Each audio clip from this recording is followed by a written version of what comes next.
7,97,000 কোটি টাকার বাজেট দিয়ে গেলাম। প্রত্যেকটা জিনিস আমার সিস্টেমেটিক ছিল। আমার স্বাস্থ্য, পুষ্টি, টিকা প্রত্যেকটা কিছু আমরা সময় মতো দিয়েছি। আর আজকে সেই শিশুরা টিকা পেল না। মানে এটা এর থেকে দুর্ভাগ্যের আর কি হতে পারে?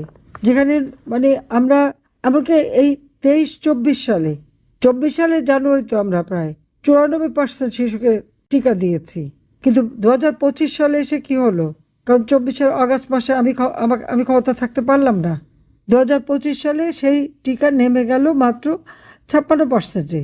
কেন এভাবে নেমে যাবে? কেন এই টিকা পাবে না শিশুরা? এই টাকা গেল কোথায়? কার পকেটে গেল? আমরা নাকি মানি লন্ডারিং করছি? এই টাকাগুলি কোথায়? তাদের সেই হিসাবটা দিতে হবে। আমি প্রতি ঘরে ঘরে বিদ্যুৎ দিয়েছি। আজকে বিদ্যুৎ নাই কেন?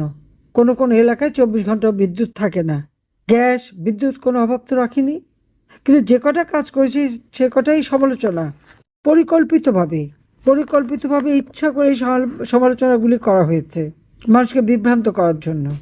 আর কি কি অদ্ভুত আমাদের দেশের কিছু মানুষ, তারা কিন্তু ঠিকই বিভ্রান্ত হয়ে গেছে। আজকে অবস্থাটা কি কি? বিদ্যুৎ কেন্দ্র বন্ধ, বিদ্যুৎ পায় না। আমরা কোভিডের সময় যেখানে বিনামূল্যে ভ্যাকসিন দিলাম, ওই কোভিডের সময়ও কিন্তু শিশুদের টিকা দেওয়া কিন্তু বন্ধ করিনি। শিশুদের টিকা দিয়েছি। আর আজকে কেন তারা পাবে না? আজকে কেন মায়ের কোল খালি হবে? সে জবাব দিতে হবে। ওই বাটপার ইনুস আর খুনি তারেক দুজনকে জবাব দিতে হবে দেশের মানুষের কাছে। এবং শিশু হত্যার দায় তাদের নিতে হবে।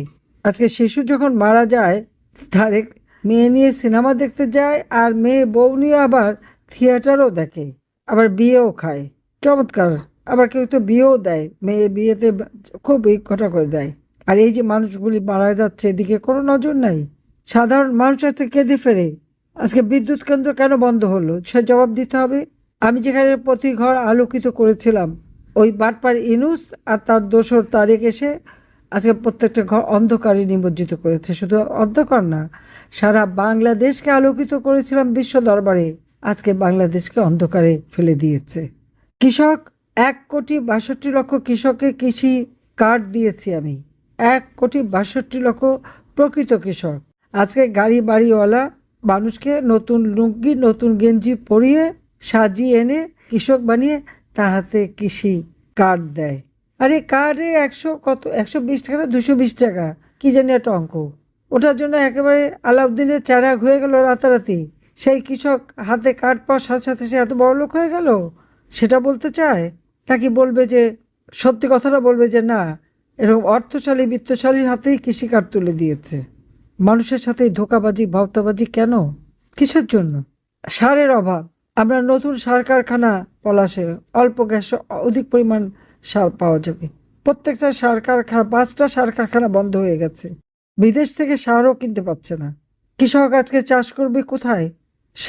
সেচ দিতে পারে না। হাহাকার কৃষকের। উৎপাদিত পণ্য বাজারজাত করতে পারে না। তারা কষ্ট করে ফসল উৎপাদন করেছে, ওই যে আলু উৎপাদন করে হাটে নিয়ে আসছে, বিক্রি করতে পারে না। 1 মণ আলুর দাম মাত্র 120 টাকা ওঠে। তার তো আসা যাওয়ার খরচাটাও ওঠে না। আওয়ামী লীগ আমলে এরকম তো ছিল না। কৃষকের ঘরে সার পৌঁছে গেছে, উৎপাদিত পণ্যের ন্যায্য মূল্য তারা পেয়েছে, বাম্পার ফলন হয়েছে, বিক্রি করতে পারে না। সরকার থেকে এসে এই আলু কিনে আমরা যে বিনা পয়সায় যাদেরকে চাল দিতাম, যারা একেবারে হতদরিদ্র বা কাজ করতে পারে না, আমরা সেখানেও আলু দিয়েছি তাদেরকে, ট্রাকে করে বিক্রি করা, যেন কৃষক তার উৎপাদিত পণ্যের ন্যায্য মূল্য পায় সেটা আমরা নিশ্চিত করেছি। বর্গা চাষিদের বিনা জামানতে কৃষি ঋণও আমরা দিয়েছি।